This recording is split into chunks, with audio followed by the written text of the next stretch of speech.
Tú y yo conocemos la historia oficial.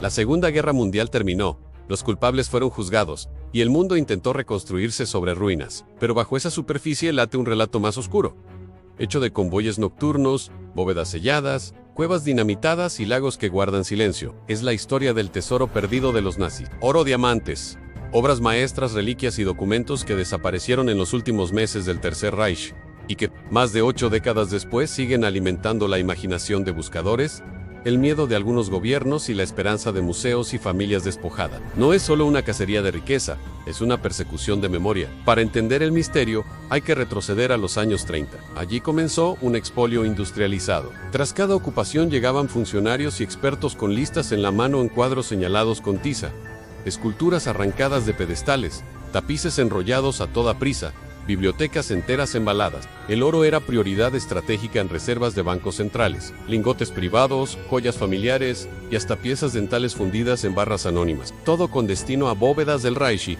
o a escondites dispersos. El proyecto era doble: financiar la guerra y edificar un imperio cultural que proclamara una supuesta superioridad eterna. Los nazis no improvisaban, clasificaban, numeraban, inventariaban. Muchas obras viajaron a depósitos subterráneos, como las minas de sal de Altaussee, donde en túneles húmedos se apilaron miles de piezas, entre ellas, la adoración del Cordero Místico. Cuando el frente aliado se acercó, la orden fue destruirlo todo. Solo la insubordinación de mineros locales evitó la voladura. Aún así, los listados posteriores mostraron huecos en piezas maestras que no regresaron a la luz. Cajas con números que ya no correspondían a nada. Entradas en libros de control que terminaban bruscamente. El oro siguió rutas más elásticas. Documentos aliados hablan del tesoro hallado en Merkers, otra mina de sal alemana, toneladas de lingotes y divisas recuperadas por tropas estadounidenses. Pero incluso sumando ese hallazgo, la aritmética no cierra. Demasiadas toneladas no reaparecieron nunca. En ese vacío nacen las leyendas: convoys desviados, túneles tapiados, montañas huecas, camiones que entraron y nunca salieron. Un rumor se volvió gigantesco: el tren de oro que partió de la Silesia en 1945 con cofres, joyas y arte robado. Fue visto en varios puntos y de repente desapareció. Décadas después, georradares y excavadoras volvieron a la tierra. Periodistas acamparon cerca de las vías, pero el fantasma de acero se negó a materializarse. Otro escenario atrapa a los buzos en el lago Toplitz, en los Alpes austríacos. Sus aguas oscuras y frías han devuelto cajas con libras falsificadas de la Operación Bernhard, un plan para desestabilizar la economía británica, y documentos mojados que cuentan historias de despachos y firmas, pero los cofres pesados que la leyenda promete no han aparecido. El fondo fangoso, la madera podrida que forma bosques submarinos y las corrientes traicioneras hacen del lago una trampa perfecta a mucha señal y pocas certezas. Tal vez lo que descansa abajo no quiere ser encontrado, o tal vez ya nadie sabe exactamente qué buscar. La geografía del misterio también señala fortalezas cargadas de simbolismo, como Wellsberg, que Himmler quiso convertir en santuario de las SSI.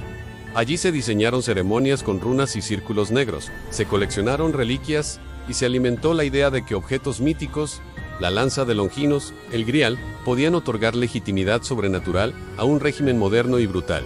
Algunas piezas fueron recuperadas tras la guerra, otras simplemente se desvanecieron del mapa, engordando catálogos invisibles de lo perdido. La línea entre el documento y la leyenda se vuelve fina cuando la oscuridad es útil para todos. Las rutas del tesoro no se detuvieron en Europa. Con el colapso del Reich, corrió la versión de que submarinos partieron hacia el Atlántico Sur con cargas selladas. En la Patagonia Argentina, pescadores hablaron de luces que emergían de la nada y de cajas metálicas descargadas en playas sin nombre. En Brasil circularon historias de cofres enterrados en haciendas remotas. En Chile, de túneles en la región de Valdivia.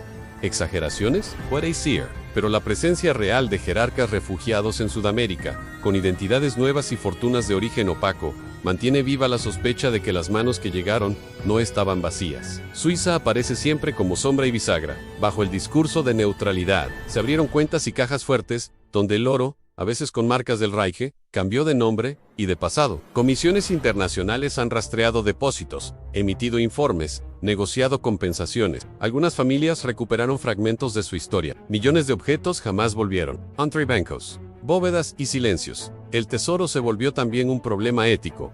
¿Quién debe custodiar lo recuperado? ¿A quién pertenece algo robado a víctimas sin herederos identificables? Museos, estados, fundaciones. Las respuestas como los cofres, siguen enterradas. La posguerra fue una mezcla de restitución y olvido. Equipos de Monuments Men recorrieron Europa recogiendo, catalogando, devolviendo lo que podían, pero incluso su esfuerzo titánico no arañó el fondo del iceberg. La devastación había sido demasiado grande. Los papeles, demasiado manipulados. Los testigos, demasiados y demasiado cansados. Con el tiempo, la búsqueda se privatizó en aficionados con detectores, empresas que ofrecen georradar, programas de televisión que prometen hallazgos en cada episodio. De vez en cuando aparece una caja, una carta, una pieza menor, el Grand Gold, el convoy intacto, la cámara acorazada en una cueva sellada. Se mantiene fuera de plano. Puede que el atractivo del tesoro nazi no sea el oro, sino lo que simbolizan una riqueza destilada de la violencia. Cada lingot robado a un banco es una institución saqueada. Cada anillo fundido, una historia de amor convertida en número. Cada cuadro arrancado de una pared, una sala familiar vaciada de memoria. Por eso el mito persiste. No buscamos solo cofres. Buscamos en Chidu una explicación que ordene el caos. Un acto de justicia tardía. La ilusión de cerrar un círculo que en realidad quedó abierto. Las teorías extremas añaden sal a la herida en túneles ferroviarios dinamitados en Baja Silesia que esconden vagones sellados, camiones enterrados bajo bosques que ya no recuerdan los caminos, monasterios que ocultaron relicarios a cambio de supervivencia, castillos donde se emparedaron bóvedas enteras antes de huir.